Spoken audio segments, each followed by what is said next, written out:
अगर आपको मारवाड़ की अपनायत को जानना है तो एक बार मारवाड़ ज़रूर पधारना चाहिए। और कहते हैं कि यहाँ पर जो भी अतिथि आते हैं उनका स्वागत सत्कार ज़ोरों शोरों से होता है। आज ऐसा ही कुछ दृश्य हमें देखने को मिला जब हम अपने कार्यक्रम, खास कार्यक्रम जो द खटक के द्वारा हम चला रहे हैं, द खटक आपके गाँव के दौरान हमने देखा। जब हम जालीला गांव पहुंचे तो वहां के ग्रामवासियों ने हमारा बहुत स्वागत सत्कार किया। एक बार को तो देख कर के लगा कि शायद यहाँ की परंपरा है, पर जब हमने उनकी मन की बात पूछी, हमने कहा कि स्वागत सत्कार क्यों, हम तो बस अपने काम के लिए यहाँ पर पहुंचे हैं, तो उन्होंने बड़े ही सादगी के साथ एक बड़ा जवाब वहाँ पर दिया। उन्होंने कहा कि पहली बार कोई मीडिया चैनल यहाँ पर पहुँचा है और हमारे इस कार्यक्रम की प्रशंसा करते हुए उन्होंने हमारा वहाँ भव्य स्वागत किया। जो कुछ उनके स्तर पर मौजूद था, उन्होंने उन तमाम प्रयासों के माध्यम से हमारी इस यात्रा के इन कुछ सुखद पलों के साथ इस यात्रा को और ज़्यादा खास बनाया।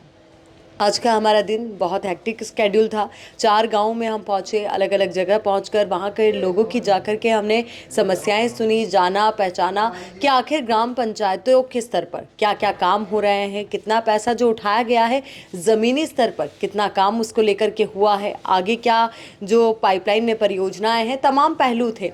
पर उन तमाम पहलुओं के दौरान ये वो खूबसूरत दृश्य, वो खूबसूरत तस्वीरें जिस वक्त हम आपके साथ भी साझा कर रहे हैं, ये वो पल हैं, ये वो खूबसूरत तस्वीरें हैं जो यहाँ की अपनायत को तो दर्शाते ही हैं, साथ ही ये भी बताते हैं कि यहाँ पर अतिथियों का स्वागत कितने ज़ोरों शोरों से किया जाता है। और सबसे बड़ी बात, द खटक की इस खास पहल जिसके माध्यम से हमने कोशिश की कि अंतिम छोर तक बैठे व्यक्ति तक आपकी बात पहुँचाएँ, यानी कि जो व्यक्ति जिसकी कोई नहीं सुनता उसकी बात हम सुने और उन तमाम जिम्मेदारों को भी सुनाएं कि आखिर अंतिम छोर पर बैठा व्यक्ति किस हाल में जी रहा है, किन समस्याओं से जूझ रहा है। और यही वजह है कि आज द खटक की इस पूरी पहल की सभी ने बहुत ज़्यादा प्रशंसा की और हमारा इतना सम्मान किया। अब उम्मीद यही है कि हम उनकी जो तमाम उम्मीदें हैं उन पर खरा उतरें और आने वाले वक्त में हमारे इस कार्यक्रम को और ज़्यादा आगे लेकर जाएं। और कई और गांव हैं हमारे पाइपलाइन में जिनका हम दौरा करने वाले हैं, वहां की ग्राम पंचायतों तक हम पहुंचने वाले हैं।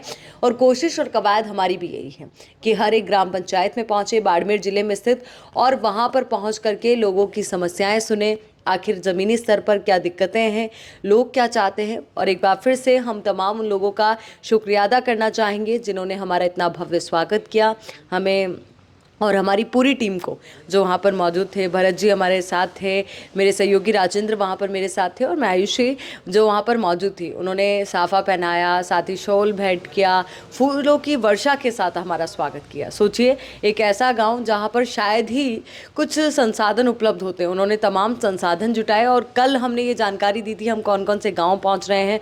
हालाँकि जो गाँव हम गए उसमें से एक गाँव ऐसा भी था जिसकी पूर्व में सूचना नहीं दी गई थी, पर वहाँ के लोगों का बड़ा मन था कि हम वहाँ पहुँचे, उनकी समस्याएं सुने। और हमें भी लगा कि ऐसे ऐसे गांव तक हमें पहुँचना चाहिए जहाँ की समस्याएं उठाना, जहाँ के मुद्दे उठाना बहुत ज़रूरी है। यही वजह जब हम पहुँचे तो लोगों का इतना प्यार हमें मिला, लोगों की इतनी प्रशंसा हमें मिली। और सबसे बड़ी बात जो उन्होंने कही, जो हमारे लिए बहुत कीमती है, कि आज तक हमारी किसी ने नहीं सुनी, आप सुनने आए हैं, इसीलिए आपका ये सम्मान, आपके लिए इतना प्यार। और हम एक बार फिर से उन सभी का शुक्रिया अदा करते हैं। मैं आयुषी एक बार फिर से द खटक की पूरी टीम की तरफ से आप सभी ग्रामवासियों का तहे दिल से धन्यवाद देना चाहती हूँ।